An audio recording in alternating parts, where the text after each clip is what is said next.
السلام عليكم ورحمة الله وبركاته.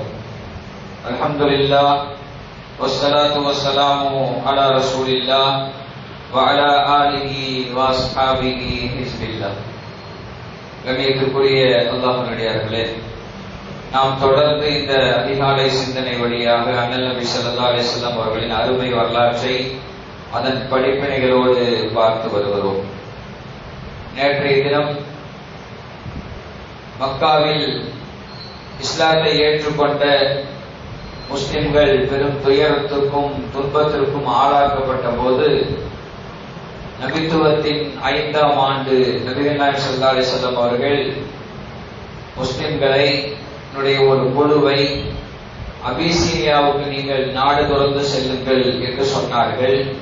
அந்த அடிப்படையில் ஒரு குழு மக்காவிலிருந்து அபிசீனியா ஹிஜ்ரத் பயணம் மேற்கொண்டார்கள். இந்த பயணம் தான் இஸ்லாத்தின் முதல் ஹிஜ்ரத் என்பதாக அழைக்கப்படுகிறது என்று நாம் பார்த்தோம். அல்லாஹ் குர்ஆனிலே சொல்கிறான், வல்லதீன ஹாஜரு ஃபில்லாஹி மின் பஅதி மா ظلموا لنبوئنهم في الدنيا حسنة ولأجر الآخرة أكبر. அல்லாஹ்வுக்காக வேண்டி நாடு துறந்து சென்றவர்கள், அவர்கள் அநியாயம் செய்யப்பட்ட பிறகு, அவர்கள் துன்பத்திற்கு ஆளாக்கப்பட்ட பிறகு நாடு துறந்து சென்றார்களே, அவர்களுக்கு நாம் இந்த உலகில் ஒரு ஏற்பாட்டை நாம் செய்வோம் என்று அல்லாஹ் சொல்கிறோம். உலகத்திலேயே அவர்களுக்கு ஒதுக்குவதற்கு ஒரு இடத்தை நாம் வழங்குவோம், அழகான ஒரு இடத்தை. நாளை மறுமையில் அவர்களுக்கு கூலி மகத்தானதாக கிடைக்கும் என்று அல்லாஹ் தஆலா சொல்கிறார்.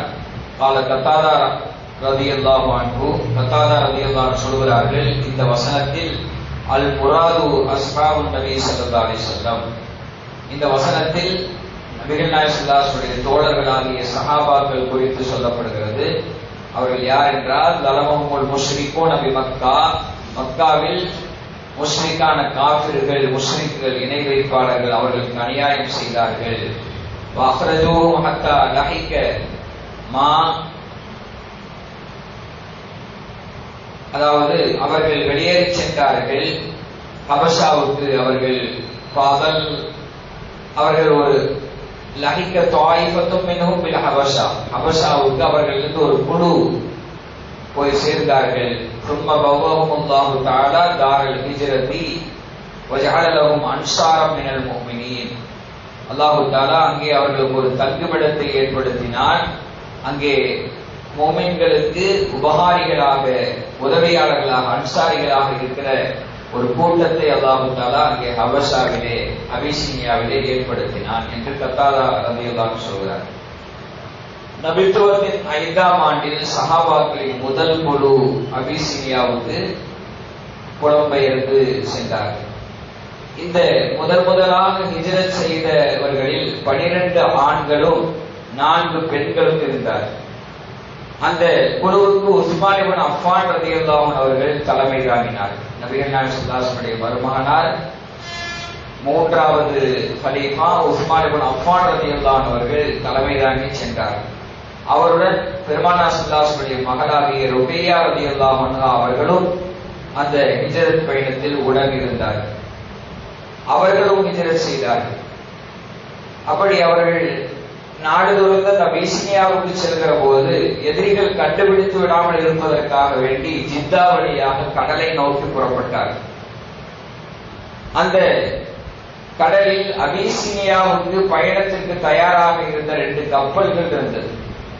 அதிலே இந்த 12 ஆண்களும் 4 பெண்களும் அந்த கப்பலில் ஏறி அபிசீனியாவுக்கு ஹிஜ்ரத் பயணம் மேற்கொண்டார்கள். இவர்கள் தப்பிச் சென்று விட்டதை எப்படியோ கண்டுபிடித்த எதிரிகள் பின்தொடர்ந்து வந்தார்கள்.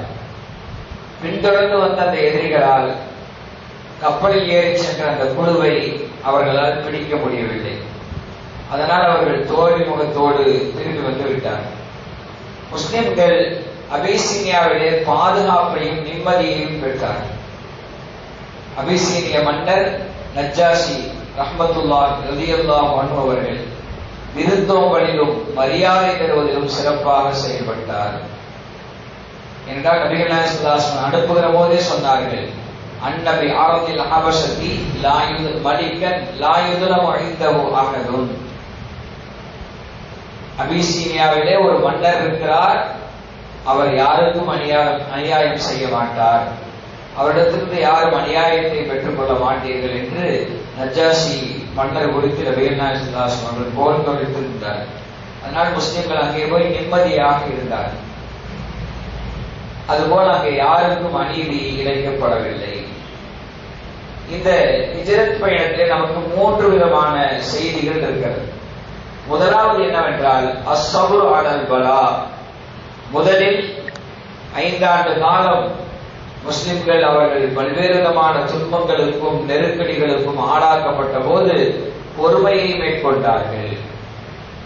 பொறுமையோடு எந்த கஷ்டங்கள் வந்தாலும் பொறுமையோடு அதை எதிர்கொள்ள வேண்டும் என்கிற ஒருவித பாடம் இந்த நிகழ்விலே நமக்கு இருக்கிறது. இரண்டாவது சுபாத்துல் முஃமினீன அலா அகீதத்திஹிம் வதீனிஹிமுல் ஹனீஃப்.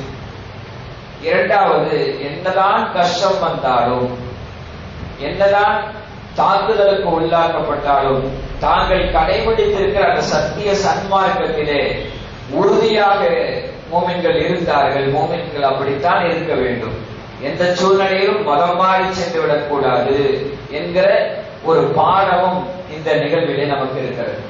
மூன்றாவது ஒரு பாடம் ஷஃபகத்துன் நபி ஸல்லல்லாஹு அலைஹி வஸல்லம் அலா அஸ்ஹாபிஹி வ ரஹ்மத்திஹி பிஹிம் ஹைது அஷார அலைஹிம் பில் ஹிஜ்ரா இலல் ஹபஷா. மூன்றாவது செய்தி என்னவென்றால் நபிகள் நாயகம் ஸல்லல்லாஹு அலைஹி வஸல்லம் இரக்கம் கருணை என்கிற அந்த செய்தியும் நமக்கு கிடைக்கிறது. ஏனென்றால் மோமின்கள் இவ்வளவு கொடுமைகளுக்கு ஆளாக்கப்படுகிறார்களே, துன்பங்களுக்கு ஆளாக்கப்படுகிறார்களே என்று கவலைப்பட்டுக் கொண்டே இருந்த நபிகள் நாயகம் ஸல்லல்லாஹு அலைஹி வஸல்லம் அவர்கள் மீது இறக்கப்பட்டு, நீங்கள் அபிசீனியாவுக்கு நீங்கள் நாடு துறந்து சென்று விடுங்கள், அங்கேயாவது போய் நிம்மதியாக இருங்கள் என்று நபிகள் நாயகம் ஸல்லல்லாஹு அலைஹி வஸல்லம் அவர்கள் அனுப்பி வைத்தார்கள். இந்த நிகழ்விலே நமக்கு நபிகள் நாயகம் ஸல்லல்லாஹு அலைஹி வஸல்லம் அன்பும் கருணையும் நமக்கு தெரிய வருகிறது. அந்த 12 ஆண்கள் 4 பெண்கள் அந்த ஹிஜ்ரத் பயணத்தில் இருந்தார்கள் என்று நாம் பார்த்தோம். அவருடைய பெயர்களை நாம் தெரிந்து கொள்வோம். முதலாவதாக உஸ்மான் இப்னு அஃபான் ரலியல்லாஹு அன்ஹு, அவருடைய மனைவி ருகையா ரலியல்லாஹு அன்ஹா, 2 பேர். மூன்றாவது உஸ்மான் இப்னு மதூன் ரலியல்லாஹு அன்ஹு, இவர் மூன்றாவது. இவர்தான் மதீனாவிலே முதலாக மௌத்தானவர். நபிகள் நாயகம் ஸல்லல்லாஹு அலைஹி வஸல்லம் அவர்கள் இவரை தன்னுடைய கையாலே அடக்கம் செய்தார்கள். மூன்றாவது உஸ்மான் இப்னு மதூன் ரலியல்லாஹு அன்ஹு. நாலாவது அபூ ஹுதைஃபா இப்னு உத்பா ரலியல்லாஹு அன்ஹு, அவருடைய மனைவி சஹலா பின்த் சுஹைல் ரலியல்லாஹு அன்ஹா. ஆறாவது ஜுபைர் இப்னு அவாம் ரலியல்லாஹு அன்ஹு. ஏழாவது முஸ்அப் இப்னு உமைர் ரலியல்லாஹு அன்ஹு. எட்டாவது அப்துர் ரஹ்மான் இப்னு அவுஃப் ரலியல்லாஹு அன்ஹு. ஒன்பதாவது அபூ சலமா இப்னு அப்துல் அஸத் ரலியல்லாஹு அன்ஹு. பத்தாவது அவருடைய மனைவி உம்மு சலமா பின்த் அபி உமையா ரலியல்லாஹு அன்ஹா. 11வது ஆமிர் இப்னு ரபீஆ ரலியல்லாஹு அன்ஹு. 12வது அவருடைய மனைவி லைலா பின்த் அபி அஸமா. 13வது அபூ சபரா இப்னு அபி ரஹம் ரலியல்லாஹு அன்ஹு. 14 ஹாத்திம் இப்னு அம்ர் ரலியல்லாஹு அன்ஹு. 15வது சுஹைல் இப்னு பைதா ரலியல்லாஹு அன்ஹு. 16வது அப்துல்லாஹ் இப்னு மஸ்ஊத் ரலியல்லாஹு அன்ஹு. ஆக 12 ஆண்களும் 4 பெண்களும் முதலாக அபிசீனிய ஹிஜ்ரத் பயணத்தை மேற்கொண்டார்கள். இவர்கள் தான் முதல் முஹாஜிர்களாக இருக்கிறார்கள், முதலாக ஹிஜ்ரத் பயணம் மேற்கொண்டவர்களாக இருக்கிறார்கள். இன்ஷா அல்லாஹ் வரலாற்றை நாம் தொடர்ந்து பார்ப்போம். நாளை நஜ்ஜாஷி மன்னர் அவர் இஸ்லாத்துக்கு வந்தது, அவருடைய வரலாற்றை கொஞ்சம் நாம் சுருக்கமாக நாம் பார்ப்போம். அல்லாஹ் தஆலா எதை சொன்னோமோ எதை கேட்டோமோ அதன் அடிப்படையில் செயல்படுத்தும் அன்பாக்கியத்தை நம்மளுக்கும் தந்தல்வானாக. இந்த சஹாபாக்களுடைய வரலாறுகளை எல்லாம் கேட்கிற போது அவர்கள் எப்படி ஈமானிலே உறுதியாக இருந்தார்களோ, பொறுமையை மேற்கொண்டார்களோ, அப்படிப்பட்ட ஒரு உறுதியையும் பொறுமையையும் நாம் கடைபிடிப்போம். அல்லாஹ் தஆலா கருபுரிவான. ஆமீன். அல்ஹம்துலில்லாஹி ரப்பில் ஆலமீன். வஸ்ஸலாமு அலைக்கும் வரஹ்மத்துல்லாஹி வபரகாத்துஹு. சுப்ஹானல்லாஹி வபிஹம்திஹி சுப்ஹானக்கல்லாஹும்ம وبحمدك نشهد ان لا اله الا انت ونستغفرك ونتوب اليك. آمين. سبحان ربك رب العزة عما يصفون وسلام على المرسلين والحمد لله رب العالمين. صلى الله على محمد صلى الله عليه وسلم. صلى الله على محمد صلى الله عليه وسلم. صلى الله على محمد يا رب صل عليه وسلم.